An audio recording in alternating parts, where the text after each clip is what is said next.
ఇంట గెలిచి రచ్చ గెలవాలని సామెత. భారతీయ చలనచిత్ర పరిశ్రమలో సొంత గడ్డ నుంచి బాలీవుడ్ కు వెళ్లి విజయాలు అందుకున్న తారలు ఎందరో.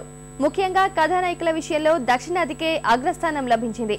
వహీదా రెహమాన్ మొదలుకొని దీపికా పదుకునే వరకు ఎందరో హీరోయిన్లు బాలీవుడ్ లో అగ్రస్థాయిలో కొనసాగారు. ఆ విశేషాలను ఈ కథనంలో చూసేద్దామా?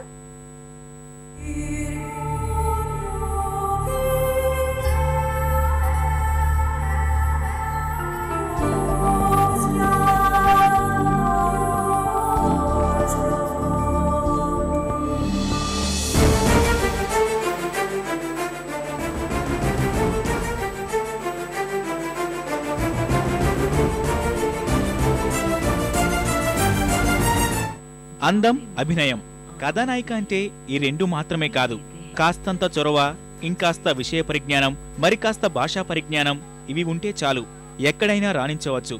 దక్షిణాదికి చెందిన ఎందరో కథానాయికలు ఈ విషయాన్ని నిరూపించారు, నిరూపిస్తూనే ఉన్నారు.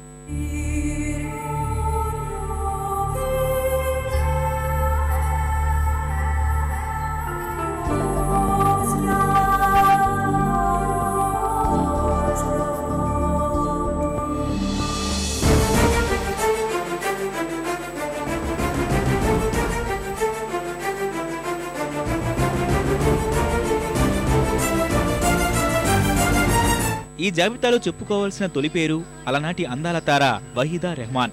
ఏరువాక సాగారు రన్నో అంటూ సంచలనంగా కెరీర్ను మొదలుపెట్టి ఆ తర్వాతి ఏడాది కోలీవుడ్ లో అడుగుపెట్టారు.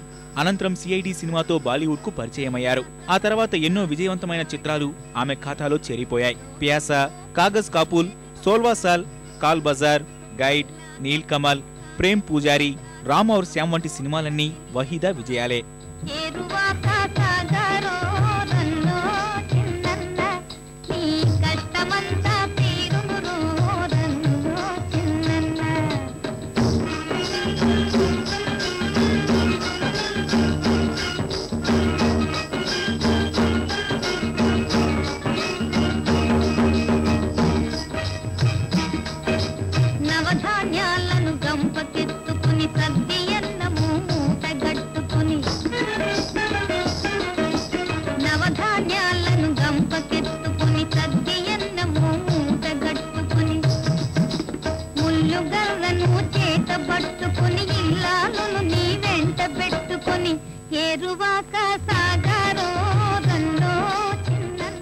బాలీవుడ్ లో ఓ వెలుగు వెలిగిన రేఖ సైతం మొదట తెలుగు సినిమాల్లోనే నటించారు. 1966లో తెలుగులో వచ్చిన రంగుల రత్నం చిత్రంలో బాలనటిగా తన సినీ జీవితాన్ని మొదలుపెట్టారు.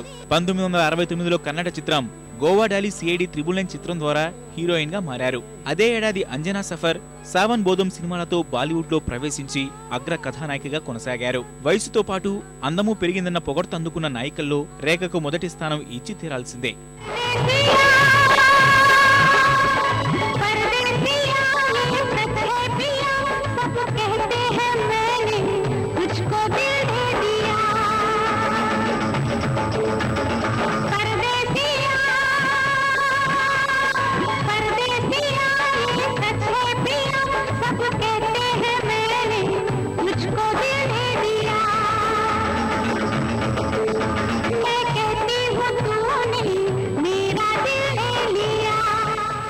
బాలీవుడ్ డ్రీమ్ గర్ల్ హేమమాలిని సైతం మొదటిసారి వెండితెరకు పరిచయమైంది తెలుగులోనే. 1965లో తెలుగులో వచ్చిన పాండవ వనవాసంలో గుర్తింపు లేని చిన్న పాత్రలో తలుపుకున మెరిశారు. ఆ తర్వాత బాలీవుడ్ లో అదృష్టాన్ని పరీక్షించుకుని జానీ మేరా నామ్, అందాజ్, లాల్ పత్తర్, సీతా ఔర్ గీతా, షోలే, కీనారా, మీరా చిత్రాలతో టాప్ పొజిషన్ కు చేరుకున్నారు. రాజ్ కపూర్, రాజేష్ ఖన్నా, అమితాబ్, ధర్మేంద్రలతో పోటీపడి నటించారు.